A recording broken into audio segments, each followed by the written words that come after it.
إن كنت متخيل إن في إنسان في هذه الدنيا بعيد عن إنه يخذلك فأنت غلطان إلى أقرب الناس. وأنا آسف إني أقول إنه لا، ده أقرب الناس، أب، أم، إخوات، زوج أو زوجة أو أولاد. وكتير من الناس بتخدعهم قرب العلاقة، يعني يخدع في إنه ابنه الوحيد ويخذله، فتخيل إنه ابني اللي أنا عايش عمري كله بديله وفي الآخر المقص يجيلي منه. أو أم، وده اللي يعني بدأ يبقى منتشر جدا، إن يلاقي إنه المقص ده جاي له من أقرب الناس ليه، ولتكن الأم أو الأب. وعشان كده أنا بقول لك من الحكم المهمة قوي في الدنيا هي معرفتك بإنه أنت جاي الدنيا لوحدك وماشي منها لوحدك. فما تكونش معتمد قوي على الناس، حتى في حالة الخذلان وفي حالة لا، تظبط نفسك لوحدك، إنك أنت تعرف إن أنت تتعافى ذاتيا. أمر طبيعي جدا إن أنت تبقى مش عارف تتصرف إزاي في البداية، لأنك صح. أنت كنت مدي الأمان جدا، صح. ومش هقول ما تديش الأمان، لأن احنا كده هنبقى كلنا مخونين بعض، صح.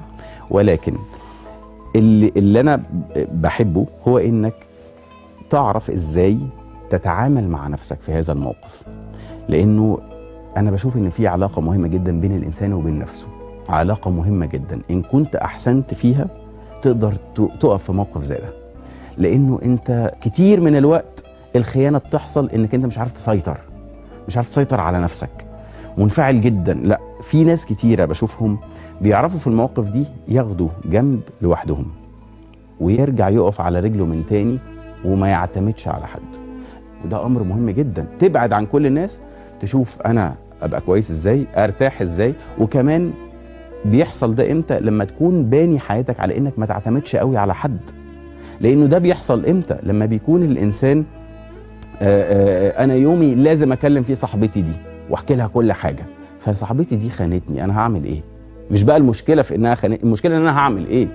ولا فلان الفلاني أنا بشتكي له دايما، بقول له دايما على كل حاجة في حياتي، يوم ما هيغزلني أنا مش هلاقي حد أتكلم معاه. وده من الأساس كان غلط، لأنك كونك أنت حياتك كلها مديها أو مطلعها لحد، أنت مسلمه مفتاح يقدر يعمل فيك يقص المقص اللي أنت بتتكلمي عنه. فمن الأساس حضرتك إذا أنت تقدر أنك تكتفي بنفسك، كل العلاقات شيء هايل.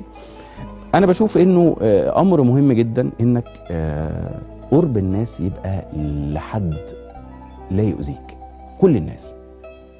وتقدر، أنا في مرة كان حد قال لي أنا بتكلم مع نفسي كتير، أنا حاسس إن أنا كده مريض.